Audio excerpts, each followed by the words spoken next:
Hello everyone, welcome to NEET PG series. मैं हूं Aadesh from Learnohub, the free learning platform जहां आप पढ़ सकते हैं maths, physics, chemistry, biology absolutely for free only at learnohub.com।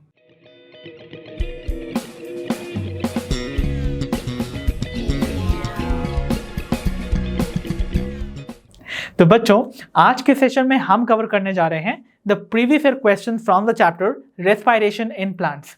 तो बच्चों, पिछले 7 इयर्स में आए हुए क्वेश्चन जो कि इस पर्टिकुलर चैप्टर से आपको देखने को मिले हैं इन द नीट एग्जामिनेशन, वो आज हम सारे के सारे कवर करने वाले हैं। तो भाई फिर देर किस बात की, चलिए शुरू करते हैं।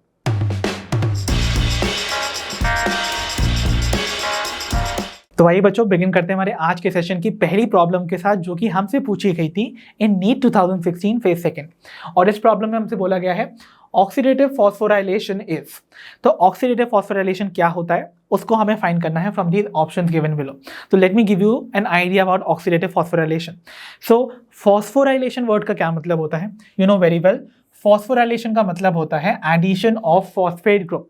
और यहाँ इस चैप्टर में हमने उस फॉस्फेट ग्रुप का जो एडिशन है वो हमेशा एक एडीपी मॉलिक्यूल में देखा है। दैट मीन्स एक एडीपी मॉलिक्यूल में हमेशा एक फॉस्फेट ऐड होता है और सिंथेसाइज होता है एक ATP molecule which is the energy currency of a cell, right.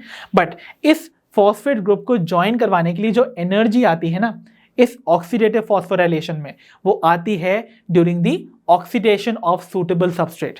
तो किसी सूटेबल सबस्ट्रेट का जब ऑक्सीडेशन होता है, अब ऑक्सीडेशन कब होता है? By the removal of electrons. तो इलेक्ट्रॉन के रिमूवल पे जब एक सबस्ट्रेट ऑक्सीडाइज हो रहा होता है और उसमें जो एनर्जी रिलीज होती है उससे एक एटीपी मॉलिक्यूल का सिंथेसिस होता है, क्योंकि वो एनर्जी इस्तेमाल की जाती है to join the phosphate group to the ATP molecule to synthesize the ATP. Okay, तो देखते हैं कौन सी डेफिनेशन यहां पर करेक्टली इस इंटायर फिनोमेना को रिप्रेजेंट कर रही है।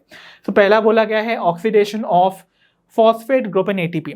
तो एटीपी में आपको याद है ना 3 फॉस्फेट ग्रुप प्रेजेंट होते हैं। तो क्या उन तीनों फॉस्फेट ग्रुप का जो फॉस्फेट ग्रुप्स हैं उनका ऑक्सीडेशन कहलाता है ऑक्सीडेटिव फॉस्फोराइलेशन? नो ना, आई टोल्ड यू फॉस्फोराइलेशन का मतलब ही होता है एडिशन ऑफ फॉस्फेट ग्रुप। तो इसका मतलब ये ऑप्शन हो गया इनकरेक्ट। देन बात की जाए अगर ऑप्शन बी की, that is addition of phosphate group to ATP. तो एटीपी में फॉस्फेट ग्रुप के एडिशन को क्या हम फॉस्फोराइलेशन कहते हैं? नो, एडीपी में फॉस्फेट ग्रुप का एडिशन होता है, ना कि एटीपी में। ओके, तो इसका मतलब ये स्टेटमेंट भी रॉन्ग है। देन अगर बात की जाए ऑप्शन सी की, that says formation of ATP by energy released from the electrons removed during substrate oxidation। तो कुछ सबस्ट्रेट्स के ऑक्सीडेशन के दौरान जो जब उनका इलेक्ट्रॉन्स रिलीज हो रहा होता है उस टाइम जो एनर्जी प्रोड्यूस होती है उसका इस्तेमाल करना to form ATP is going to be oxidative phosphorylation. Hence ये ऑप्शन करेक्ट है। और कौन से हैं वो सबस्ट्रेट्स जिनका ऑक्सीडेशन होता है? याद कीजिए, you remember those substrates are going to be NADH and FADH2। याद है आप सभी को? तो NADH और FADH2 का ऑक्सीडेशन होता था, इनसे हाइड्रोजन का रिमूवल होता था, इलेक्ट्रॉन का रिमूवल होता था। ओके, और सिंथेसिस होता था किसका? एटीपी मॉलिक्यूल का। हेंस यही वो स्टेटमेंट है which is going to correctly signify the process of oxidative phosphorylation, right. While अगर ऑप्शन डी को भी देखें तो यहां पर बोला जा रहा है formation of ATP by transfer of phosphate group from a substrate to the ADP. तो किसी सबस्ट्रेट से एक फॉस्फेट ग्रुप का डायरेक्टली अटैचमेंट हो जाना टू द एडीपी मॉलिक्यूल ताकि एटीपी सिंथेसाइज हो सके, वो एक सिंपल फिनोमेना है। और इस फिनोमेना को हम सिंपली कहते हैं the substrate level phosphorylation, because substrate से जो डायरेक्टली एनर्जी मिल रही है उसका इस्तेमाल किया जा रहा है to synthesize ATP molecule. But when it comes to oxidative phosphorylation, वहां पर कुछ सबस्ट्रेट का जब ऑक्सीडेशन होता है उस ऑक्सीडेशन में रिलीज हो रही एनर्जी से इस्तेमाल किया जाएगा to synthesize ATP molecule, and that is oxidative phosphorylation. Hence option C is going to be correct. Okay, तो आइए बच्चों देखते हैं अपनी problem number 2। Which of the following biomolecules is common to respiration mediated breakdown of fats, carbohydrates and proteins. तो fats, carbohydrates and proteins का जब respiration के थ्रू ब्रेक डाउन होता है तो इनमें से कौन सा मॉलिक्यूल या बायोमॉलिक्यूल उन सभी पाथवे में एक कॉमन बायोमॉलिक्यूल पाया जाता है? सो ऑप्शन है हमारे, option A fructose 1,6 bisphosphate, option B pyruvic acid, option C acetyl coenzyme A, या option D glucose six phosphate. And I had told you this in my concept add-on video that acetyl coenzyme A एक ऐसा biomolecule है जो carbohydrate, fats और protein तीनों ही type के biomolecules के ब्रेकडाउन में by the process of respiration में इन्वॉल्व होता है, राइट? तो इसीलिए हमारा option C would be the correct one. तो आइए बच्चों देखते हैं अपनी प्रॉब्लम नंबर 3 को, जो कि हमसे पूछी गई थी इन नीट 2017 रीजनल। सो बच्चों इस क्वेश्चन में हमसे बोला जा रहा है, which of the following values will depict correct respiratory quotient when tripalmitin a fatty acid is used as a respiratory substrate. तो अगर मैं एक फैटी एसिड जिसका नाम है ट्राइपामेटिन उसको यूज करता हूं रेस्पिरेटरी सबस्ट्रेट की तरह, तो ऐसे में इस पर्टिकुलर रेस्पिरेटरी सबस्ट्रेट की रेस्पिरेटरी कोशेंट वैल्यू इनमें से कौन सा न्यूमेरिकल वैल्यू करेक्टली डिपिक्ट कर रहा है? So option A is 1.1, option B is 1, option C 0.7 या ऑप्शन डी 0.9। सो बच्चों आई होप आप सभी को रेस्पिरेटरी कोशेंट के बारे में सारी इंफॉर्मेशन क्लियर हो। सो मैंने आपको बताया था रेस्पिरेटरी कोशेंट की वैल्यू जो है फॉर कार्बोहाइड्रेट्स वो हमेशा 1 आएगी, इजंट इट? फिर अगर हम बात करें ऑर्गेनिक एसिड्स की वो हमेशा मोर देन 1 आती थी, और प्रोटीन्स एंड फैट्स के केस में वो हमेशा लेस देन 1 आती थी। And when it comes to tripalmitin, तो ट्राइपामेटिन नाम की इस फैटी एसिड में इस वैल्यू की जो एग्जैक्ट वैल्यू आती है that comes to nearly 0.7। Hence, option C is going to be the correct one, right? So 0.7 is the correct value of respiratory quotient for fatty acid called tripametin. While 0.9 की जो value है वो most of the proteins के लिए correct होती है, okay? So option C is going to be correct. तो आइए बच्चों देखते हैं अपनी प्रॉब्लम नंबर 4 को। Which statement is wrong for the Krebs cycle? तो बच्चों हमसे बेसिकली बोला जा रहा है कि Krebs cycle से रिलेटेड आपको कुछ स्टेटमेंट जो आपको दे रखे हैं यहाँ पर, उनमें से आपको फाइंड करनी है उस स्टेटमेंट को जो कि है रॉन्ग, ओके? तो चलिए देखते हैं अपने ऑप्शन ए को, that says there is one point in the cycle where FAD+ is reduced to FADH2। So पूरी Krebs साइकिल में केवल एक ही ऐसा पॉइंट है जहां पर FAD+ FADH2 में कन्वर्ट होता है। क्या ये स्टेटमेंट करेक्ट है? यस, ये स्टेटमेंट परफेक्टली करेक्ट है, इसलिए हम इसको कर देंगे एलिमिनेट। बिकॉज याद है ना, Krebs साइकिल में एक ही FADH2 बनता है, कौन से स्टेप में? जब सक्सीनिक एसिड कन्वर्ट होता है इनटू फ्यूमेरिक एसिड। तो इस टाइम पर FAD+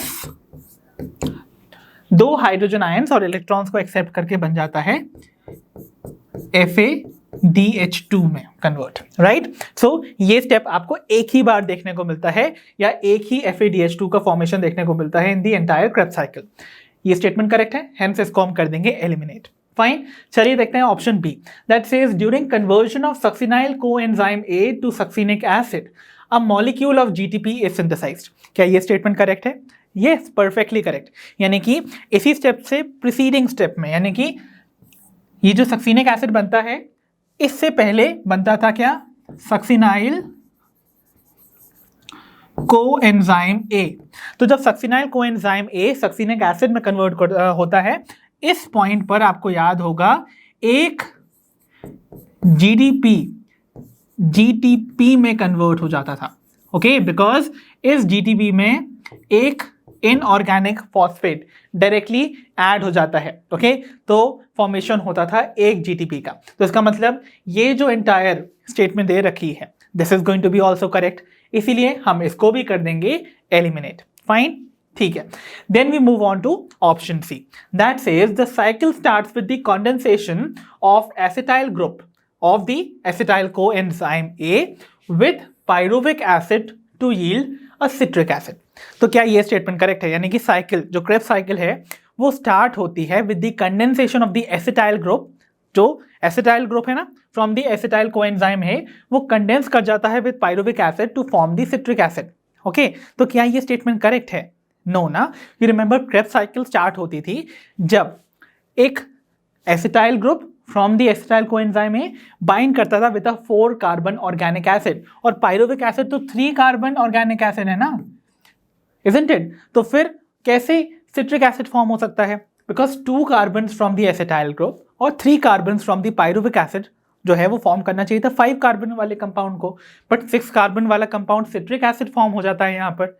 इसका मतलब ये स्टेटमेंट रॉन्ग है, बिकॉज यू रिमेंबर आपका साइकिल बिगिन करता था when oxaloacetic acid used to combine with acetyl coenzyme A to form what? Your citric acid. इसका मतलब option C is the wrong statement and that is what we had to find. इसीलिए our correct option would be option C. Fine, while हम option D को भी देख लेते हैं। That is there are 3 points in the cycle where NAD plus is reduced to NADH plus H plus. Perfect. ये statement correct है। आपको याद होगा ना, एंटायर वन क्रेब्स साइकिल में आपको 3 स्टेजेस पे NADH का फॉर्मेशन देखने को मिलता है। ओके, जब NAD पॉजिटिव जो है वो रिड्यूस हो जाता है। सो एंटायरली ये स्टेटमेंट भी परफेक्टली करेक्ट मानी जाएगी, इसीलिए इस ऑप्शन को भी हमें एलिमिनेट करना पड़ता। So our correct option here would be option C. तो आइए बच्चों डिस्कस करते हैं अपनी प्रॉब्लम नंबर 5 जो हमसे पूछी गई थी नीट 2018। और इस क्वेश्चन में हमसे बोला जा रहा है which of the statements is incorrect. तो आपको इनकरेक्ट स्टेटमेंट को फाइंड करना है from the options given below. तो ऑप्शन ए में बोला जा रहा है enzymes of the TCA cycle, that is tricarboxylic acid cycle, जिसको हम Krebs cycle भी बुलाते हैं, are present in the mitochondria। तो क्या TCA cycle के enzymes mitochondria में present होते हैं? You know very well, TCA cycle aerobic pathway of respiration को डिनोट करती है, जो कि आकर करती है दी माइटोकॉन्ड्रिया।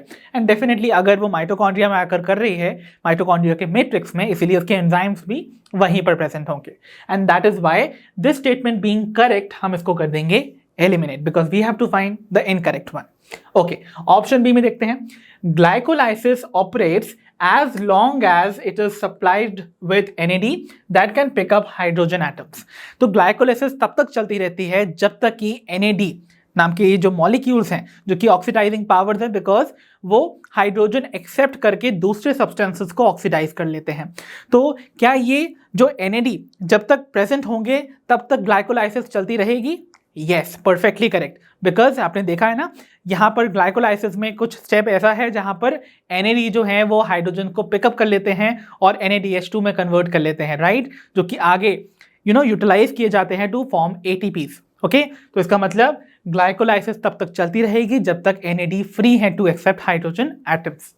इसका मतलब ये स्टेटमेंट करेक्ट है एंड देन इसीलिए हमें इसको भी करना पड़ेगा eliminate. Fine. Then we have option C that says glycolysis occurs in cytosol. You know very well, glycolysis cytoplasm में होती है और cytoplasm को cytosol भी बुलाते हैं हम लोग। इसका मतलब ये स्टेटमेंट भी करेक्ट है, इसलिए इसको भी कर दीजिए eliminate. And finally we'll be left with option D, जो कि करेक्ट होना ही होना है ना। तो ऑप्शन डी में बोला जा रहा है oxidative phosphorylation takes place in the outer mitochondrial membrane. No ना, यू रिमेंबर जो ऑक्सीडेटिव फॉस्फोराइलेशन है उसके लिए जो एंजाइम इन्वॉल्व है वो प्रेजेंट होता है in the inner mitochondrial membrane. याद है ना, इलेक्ट्रॉन ट्रांसपोर्ट चेन और ऑक्सीडेटिव फॉस्फोराइलेशन के लिए जो एंजाइम कॉम्प्लेक्सेस प्रेजेंट हैं they are in the inner mitochondrial membrane, not the outer one. तो इसका मतलब ये स्टेटमेंट है इनकरेक्ट, बिकॉज यहाँ पर आना चाहिए था द वर्ड इनर। ओके, इसका मतलब ये है वो स्टेटमेंट जो कि इनकरेक्ट है and this is going to be our correct option. So finally the option which is correct would be option D. तो आइए बच्चों देखते हैं अपनी प्रॉब्लम नंबर 6 को। That says what is the role of NAD plus in the cellular respiration. तो NAD plus का cellular respiration में क्या रोल है, आइए फाइंड आउट करते हैं from the options. So option A is it functions as an enzyme. क्या NAD plus enzyme की तरह एक्ट करता है? नो ना, that means this option is going to be wrong. While अगर हम देखें option B that says it is a nucleotide source for ATP synthesis. तो क्या ATP सिंथेसिस के लिए रिक्वायर्ड जो न्यूक्लियोटाइड है ओके उसके लिए इसका इंपॉर्टेंट कोई ये एक सोर्स की तरह एक्ट करता है फॉर द न्यूक्लियोटाइड? तो डेफिनेटली नॉट। NAD प्लस कोई भी न्यूक्लियोटाइड सप्लाई नहीं करता है फॉर द ATP सिंथेसिस। इसका मतलब ये भी रॉन्ग स्टेटमेंट है। देन बात की जाए ऑप्शन सी की, it functions as an electron carrier. Yes, it definitely acts as an electron carrier because ये खुद पॉजिटिवली चार्ज है, इलेक्ट्रॉन एक्सेप्ट करके कैरी कर सकता है। That means this is the correct statement, right? So option C is going to be correct. While अगर हम बात करें ऑप्शन डी की, so it is the final electron acceptor for anaerobic respiration. तो ये एनारोबिक रेस्पिरेशन के case में final electron acceptor होता है क्या? नो। इसका मतलब ये स्टेटमेंट भी हो गई wrong. So finally the option which is correct would be option C. तो आइए बच्चों डिस्कस करते हैं अपनी प्रॉब्लम नंबर 7 को from NEET 2019 that says respiratory quotient value for tripalmitin is. तो ट्राइपार्मेटिन जो कि फैटी एसिड है उसके लिए रेस्पिरेटरी कोशेंट की क्या वैल्यू होती है? याद है आप सभी को, फैटी एसिड्स के लिए वैल्यू हमेशा लेस देन 1 होती थी। ओके, सो ऑप्शन है हमारे option A 0.7, option B 0.07, option C 0.09 या ऑप्शन डी 0.9। अब आप कहेंगे सर ये सारी वैल्यूज जो है 1 से लेस ही हैं, तो इनमें से कौन सा हो सकता है? So I had told you have to remember fatty acids के केस में जो एवरेज वैल्यू नॉर्मली देखने को मिलती है that is about 0.7 and proteins के केस में इट इज 0.9 और 0.07 और 0.09 जो है वो बहुत ही स्मॉलर वैल्यूज है which is not going to be correct. So इसका मतलब यहां पर जो करेक्ट ऑप्शन होगा for tripalmitin which is a fatty acid, okay, उसकी रेस्पिरेटरी कोशेंट की value would be option A 0.7, right? तो आइए बच्चों डिस्कस करते हैं अपनी प्रॉब्लम नंबर 8 को that says conversion of glucose to glucose 6 phosphate. तो ग्लूकोज का ग्लूकोज 6 फॉस्फेट में कन्वर्जन जो कि फर्स्ट इरिवर्सिबल रिएक्शन है ऑफ ग्लाइकोलिसिस, वो कैटलाइज किस एंजाइम से होता है? ओके, तो कौन सा ऐसा एंजाइम है जो कि कैटलाइज करता है इस कन्वर्जन को, that is glucose to glucose 6 phosphate? Options हैं हमारे option A hexokinase, option B enolase, option C phosphofructokinase या ऑप्शन डी एल्डोलेज। तो it's very simple, you have to remember the very first step of glycolysis ही है ये, जो glucose है वो कन्वर्ट हो रहा है इनटू ग्लूकोज 6 फॉस्फेट और इस कन्वर्जन को कैरी आउट करवाते हैं दी एंजाइम कॉल्ड हेक्सोकाइनेज। अब देखिए, जब भी एडिशन हो रहा है फॉस्फेट ग्रुप का, रिमेंबर ना, यहां पर एक एटीपी यूटिलाइज हो रहा है to add 1 phosphate group to the substrate. Glucose पे एक फॉस्फेट ग्रुप ऐड हो रहा है, तो एडिशन ऑफ फॉस्फेट ग्रुप करवाता है द एंजाइम कॉल्ड काइनेज। तो काइनेज वर्ड हमेशा जब भी लगता है दैट मीन्स वो एडिशन करवा रहा है फॉस्फेट ग्रुप का, और जिस सबस्ट्रेट पे करवा रहा है ना वो सबस्ट्रेट एक हेक्सोज शुगर है, एक 6 कार्बन कंपाउंड है, एंड दैट इज व्हाई इस एंजाइम को हम बुलाते हैं hexokinase. Okay, so remember the correct option here should be option A hexokinase.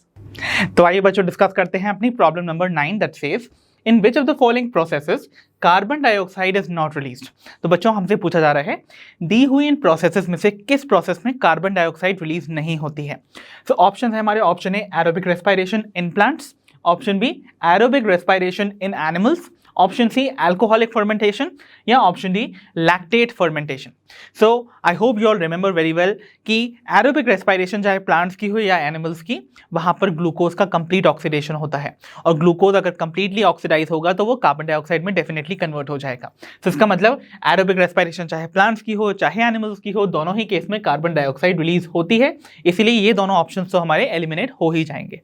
Now, we'll be left with option C and D, that is alcoholic fermentation and lactate fermentation. तो आप जानते हैं ये दोनों ही जो फर्मेंटेशन की प्रोसेसेस हैं ये एनारोबिक कंडीशन में अराइव करती हैं, isn't it? So अगर आपको थोड़ा बहुत रिकॉल हो रहा हो तो आप देखिए, आपको याद होगा जो पायरुविक एसिड फॉर्म होता था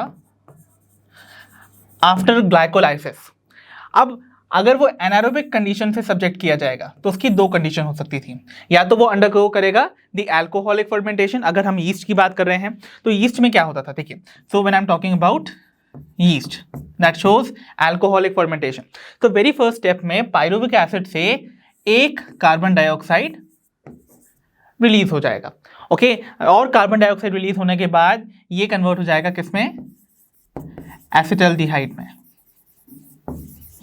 और एसिटल्डिहाइड फर्दर आप देखेंगे जो NADH फॉर्म हुआ था आपके ग्लाइकोलाइसिस की प्रोसेस में उसको कंज्यूम करेगा, ओके, तो उस पे से ये ले लेगा हाइड्रोजन और हो जाएगा रिड्यूस टू इथेनॉल,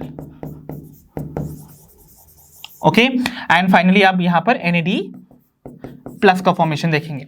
तो इथेनॉल, सिंस अल्कोहल फॉर्म हुआ at the end of this reaction, इसको हम कहते हैं अल्कोहलिक फर्मेंटेशन। और इसमें भी देखिए कार्बन डाइऑक्साइड का मॉलिक्यूल रिलीज हुआ है, इसका मतलब अल्कोहलिक फर्मेंटेशन भी करेक्ट ऑप्शन नहीं हो सकता। सो फाइनली ऑप्शन जो बचा है दैट इज लैक्टेट फर्मेंटेशन और lactic acid fermentation, which is going to be the correct option, right. Lactic acid fermentation आपको कहाँ देखने को मिलती थी? इन योर मसल सेल्स, या फिर आपको लैक्टोबैसिलस जो कर्ड सेटिंग बैक्टीरिया होता है, राइट। तो उसमें देखिए क्या होता था, ये पाइरुविक एसिड सीधे के सीधे इस NADH को, जो कि कहां फॉर्म हुआ था ड्यूरिंग द ग्लाइकोलाइसिस, उससे हाइड्रोजन को ले लेता है और NAD प्लस में कन्वर्ट हो जाता है एंड एट द एंड आपको फॉर्म होता हुआ नजर आएगा लैक्टिक एसिड, राइट। एंड इस तरीके से आप देख रहे हो इस लैक्टिक एसिड के फॉर्मेशन में फ्रॉम द पाइरुविक एसिड आपको कोई कार्बन डाइऑक्साइड का मॉलिक्यूल रिलीज होता हुआ नजर नहीं आया, एंड दैट इज व्हाई हमारा ऑप्शन डी यहां पर करेक्ट माना जाएगा। तो आइए बच्चों डिस्कस करते हैं अपनी problem number 10 from NEET 2020 that says the number of substrate level phosphorylation in one turn of citric acid cycle is. तो सिट्रिक एसिड साइकिल यानी कि आपकी ट्राइकार्बोक्सिलिक एसिड साइकिल, या सिंपली जिसको आप क्रेब्स साइकिल कहते हैं। तो क्रेब्स साइकिल के एक सिंगल टर्न में आपको कितनी जगह पर सबस्ट्रेट लेवल फॉस्फोराइलेशन देखने को मिलता है? सो ऑप्शंस है हमारे, option A 0, option B 1, option C 2 या ऑप्शन डी 3।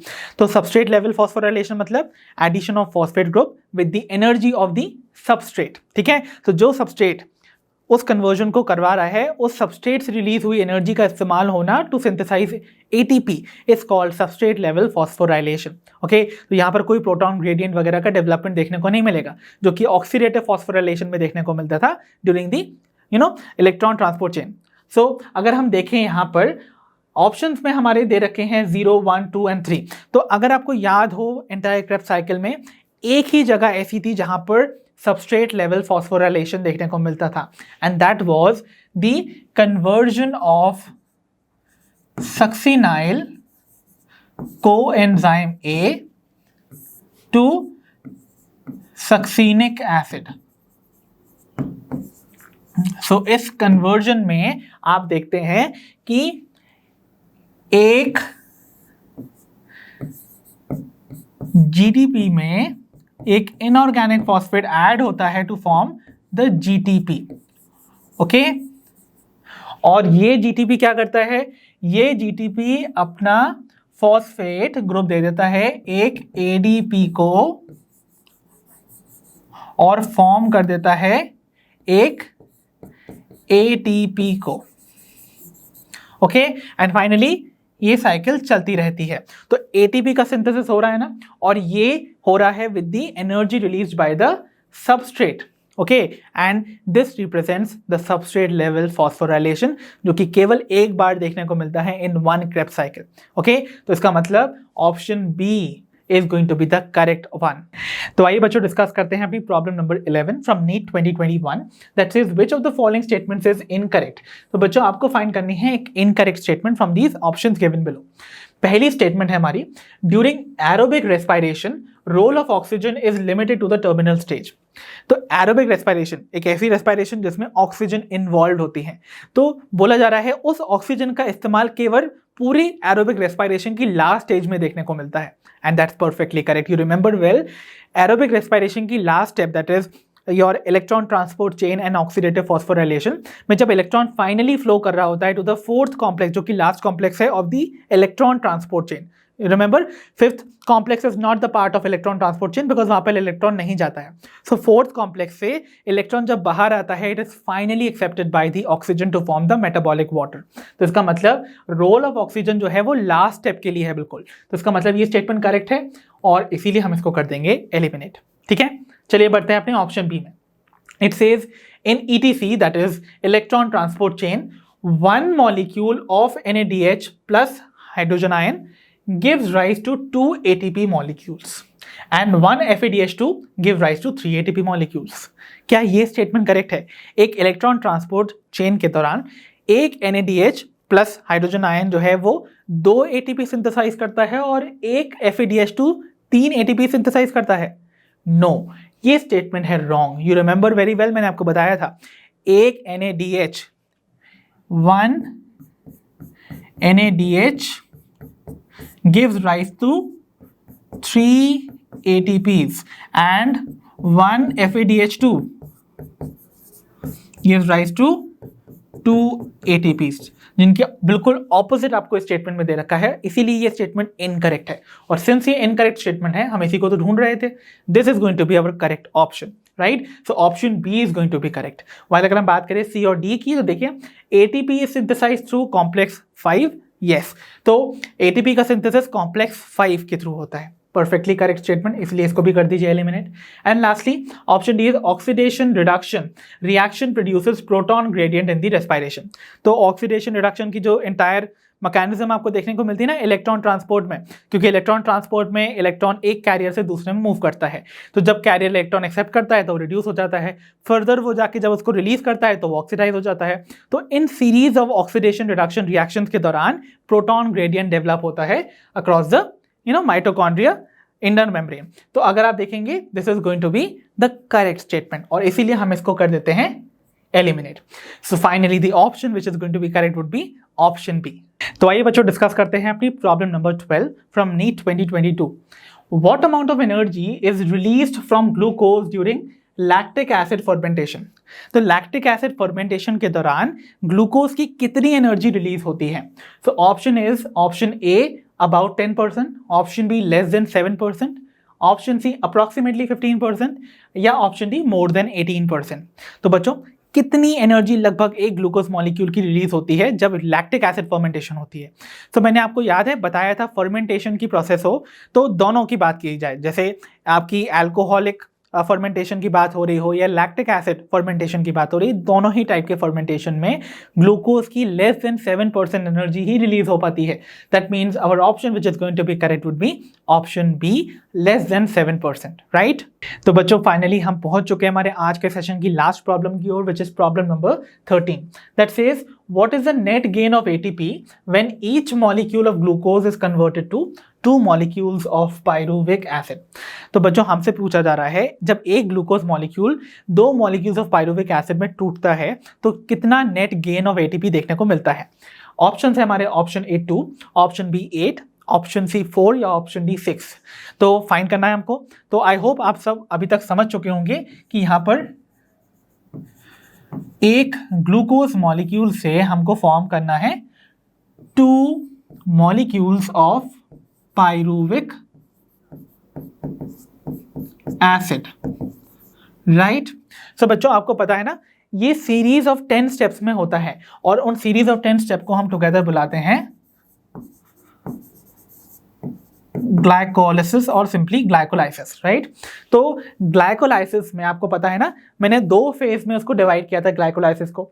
स्टार्टिंग के जो 5 स्टेप्स होते हैं दे आर एनर्जी कंज्यूमिंग, तो इसका मतलब स्टार्टिंग के जो 5 स्टेप्स होंगे उनमें ATPs are going to be used. तो कितने ATPs यूज होते हैं स्टार्टिंग के 5 स्टेप में?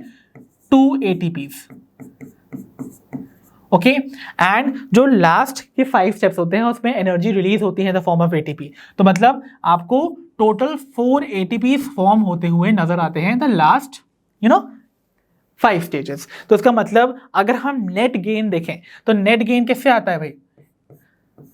नेट गेन इन दोनों ही ATPs के समेशन से मिलेगा ना। तो नेट गेन आपका होगा -2 + 4 दैट इज सिंपली 2 ATPs का, ओके।